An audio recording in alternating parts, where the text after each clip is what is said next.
Tokyo a été plusieurs fois désignée capitale mondiale de la gastronomie par le guide Michelin. En fait, nous allons montrer qu'au-delà de Tokyo, le Japon est un paradis pour les gastronomes. Alors, préparez-vous à un reportage qui va éveiller vos papilles. Nous ne pourrons pas parler de toute la cuisine japonaise tant elle est variée et subtile. Focalisons-nous dans ce reportage sur les restaurants nippons. Comment les choisir, combien ça coûte, que peut-on y manger, quelles sont les pratiques. Dans les grandes villes, il faut penser à regarder en hauteur et dans les sous-sols, car les restaurants se trouvent souvent dans les étages des immeubles et dans les sous-sols, notamment des gares et des grands magasins. À noter, les hôtels ne proposent souvent pas d'autre repas que le petit déjeuner. Des lampions ornent parfois les façades des restaurants, annonçant le type du restaurant ou simplement son nom.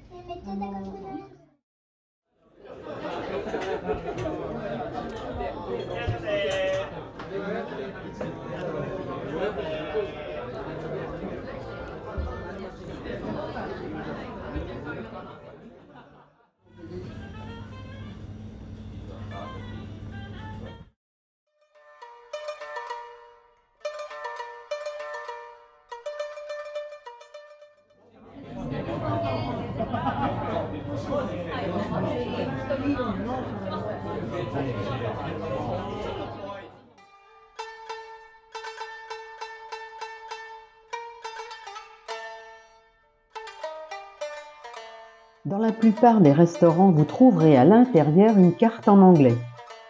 Beaucoup de restaurants proposent un menu seishoku, souvent constitué d'un plat unique avec une soupe miso-shiru, un bol de riz, des condiments et accompagnements, les tsukemono, et du thé vert. Ce sont les spécialités les mieux connues de la cuisine japonaise. Dans les restaurants au Japon, le poisson des sushis et sashimi est très frais et soigneusement sélectionné. La présentation fait partie du plaisir. Ici, décor de feuilles de shiso, fleurs comestibles et algues. Le repas kaiseki est composé de plusieurs petits plats servis en même temps. Vous pourrez déguster la cuisine kaiseki notamment dans les auberges japonaises traditionnelles appelées ryokan. Composé de produits frais souvent locaux, le plaisir des yeux vient en plus du plaisir des papilles. Ces repas sont généralement assez chers. Dans les restaurants teppanyaki, le cuisinier prépare la cuisine devant vos yeux. Ces maîtres de la cuisson sur plaque chauffante vous feront goûter des viandes et légumes grillés à la perfection.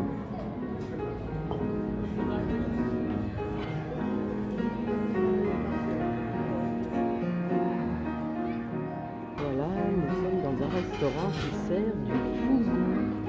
Le fugu, c'est un poisson ballon. Il faut avoir un diplôme pour le préparer, parce que si on laisse le foie, c'est un poison mortel.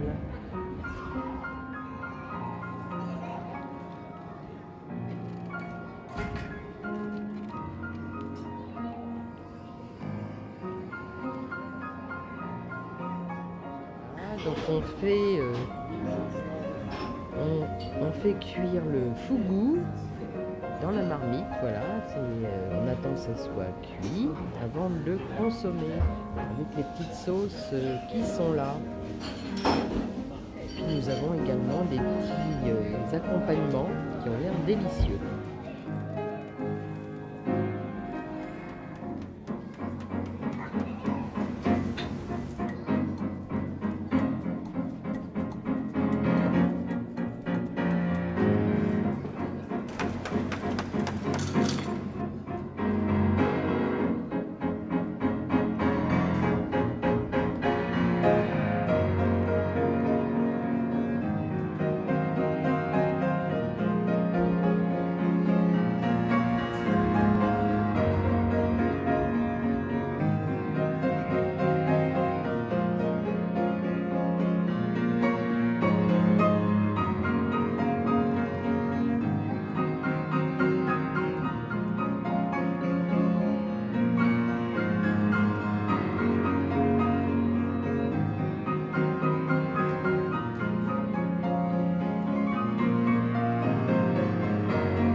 La carte est parfois disponible sur tablette ou même accrochée au mur.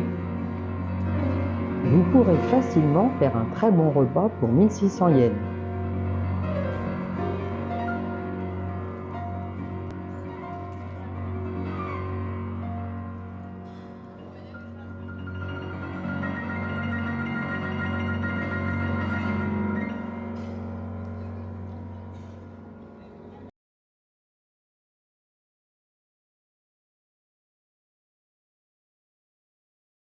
À Nikko, nous avons goûté les poissons grillés au feu de bois, les yamame iwana, spécialité des chutes de la cascade Kegon, et le yuba, sorte de crème du lait de soja.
Généralement, pas de dessert dans les restaurants. Direction la pâtisserie. La pâtisserie japonaise, c'est avant tout un plaisir des yeux. Certaines pâtisseries sont vendues lorsque c'est la saison, comme la pâtisserie en forme de feuilles d'érable en automne.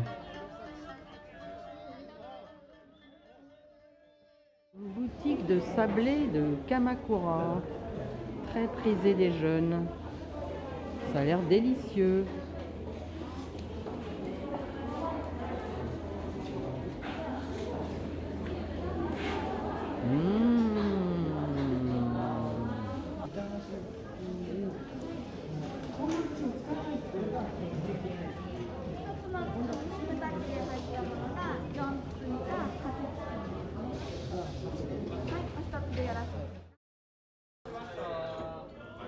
Les tsukemono, littéralement accompagnement des repas, ce sont notamment les pickles japonais aux couleurs variées, légumes fermentés ou en saumure.